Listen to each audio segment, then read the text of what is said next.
Now on the Performa page, this is where we see if the project itself makes any money. We get to see how all the interactions of the data we put in before are performing in the table. So let's take a look at the page. Here we have the Performa table, and you see you can have the time period in months or years, depending how you'd like to look at it. You see the data is there, and then at the bottom of the sheet we're going to have the returns, which basically summarize the data above. So let's go up here.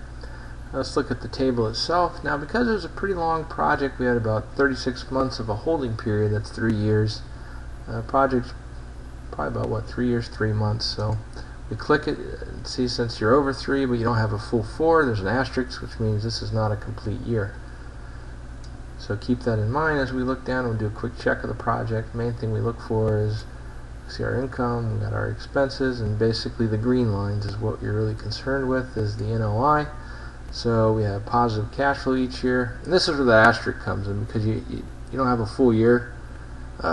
Also looks like the value, like you lost a bunch of money, but there's really just like 2 months or something of income. Alright, and looking down at the cash flow, we have positive cash flow.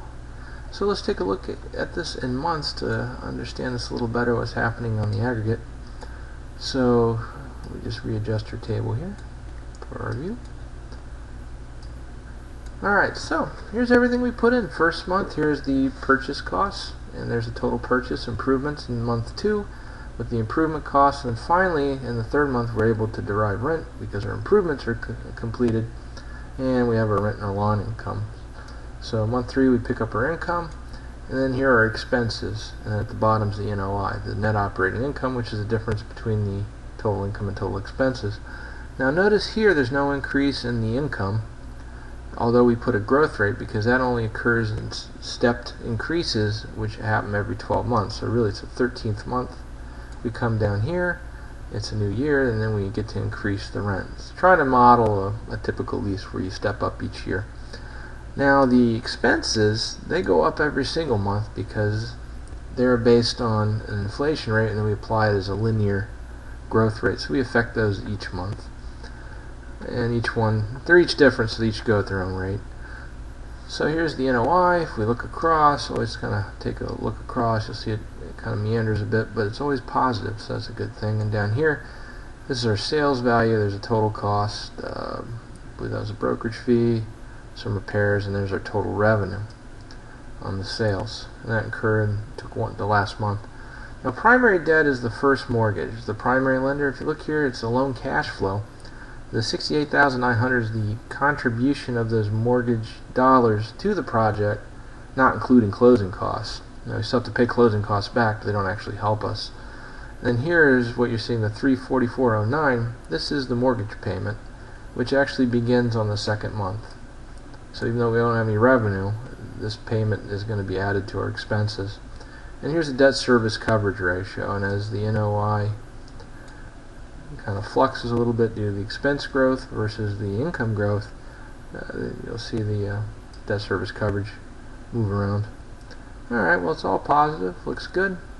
And then now, last thing you look at most importantly is the cash flow. You'll see the first amount of equity for the first month you need around $20,850, and then the second month you're going to need $5,594, and the reason being is these are the funds that you need, the equity, in order to purchase the property and close, and these are the funds you need to repair the property plus pay 1 month of the financing. Alright, so let's see how it did. Now summarize the opportunity cost of capital. This basically just took the return requirement and we set that, and then we did the net present value based upon this cash flow, and it comes out to $4,806, which is positive, so the actual return is higher than our return threshold. And the internal rate of return, if you know what that is basically the value of the discount rate, which we are using the OCC to make the net present value 0.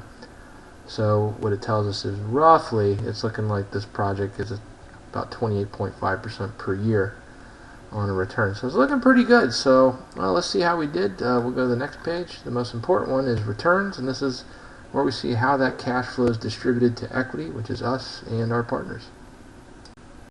And finally we have the return page. Now this is where all that cash flow that came from the Performa is now distributed to the equity loans and the investors and finally to us. And what this is known as is a distribution waterfall or a waterfall distribution, depending on who you hear it from. And then also what you see is you have it in months or years, and then if we look at the bottom of the sheet, we actually have the investor summary, which sums up each investor's performance. So let's go back up here. Now, being in a waterfall, it's important because the order which you're in is where you capture your funds. So the order is important. So whoever you put in first on the equity loans or then the credit card, whoever goes first gets paid first. Now, loans get paid before investors, and the thought process is loans are not risk takers, they are credit facilities, so they want to be paid.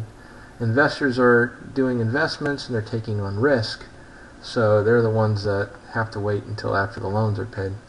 So let's take a look across here. Here's our cash flow, and we look down, we got just enough to pay Fast Eddie, but we do not have enough to pay the credit card.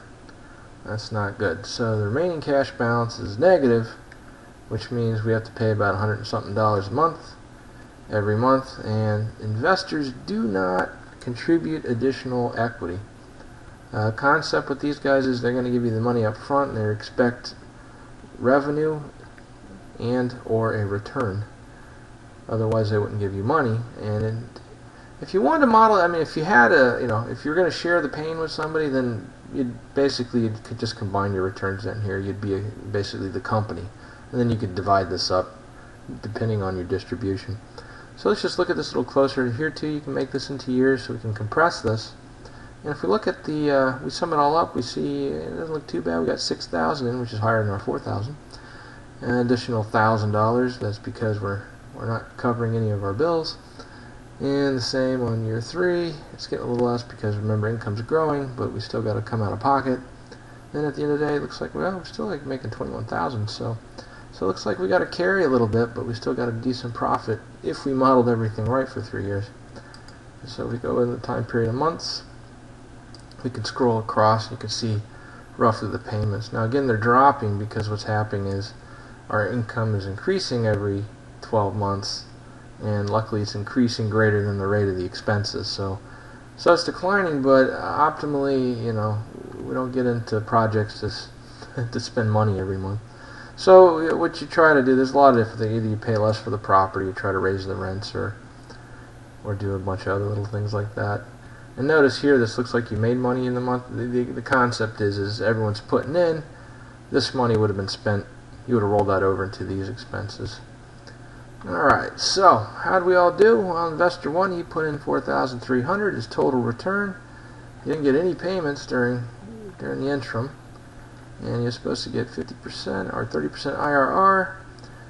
So he got back $9,870 for $5,570 of profit to hit his 30%. Now when it hits the look back IRR exactly, what that means is what we had originally put in for his percentage didn't meet his return requirements. So we had to give him a little bit more. Alright. So our equity, we put in $9,000, we get $22,000 back, $13,000 profit for 42%. So on the surface it looks good, but again we should run through. The idea is that you should always have a positive generating cash flow project. So we'd want to go back there and do something about this. And because it was an example, more than likely we're over levered, which means we're just carrying too much equity as far as borrowing. Alright, so now you can do some stress tests, you can increase timelines, you can increase your sales time, play around with it and see whether or not this would be a project you'd really want to pursue. And that's the end of our example number 2, and hopefully you found it informative, and give us a try. Thank you.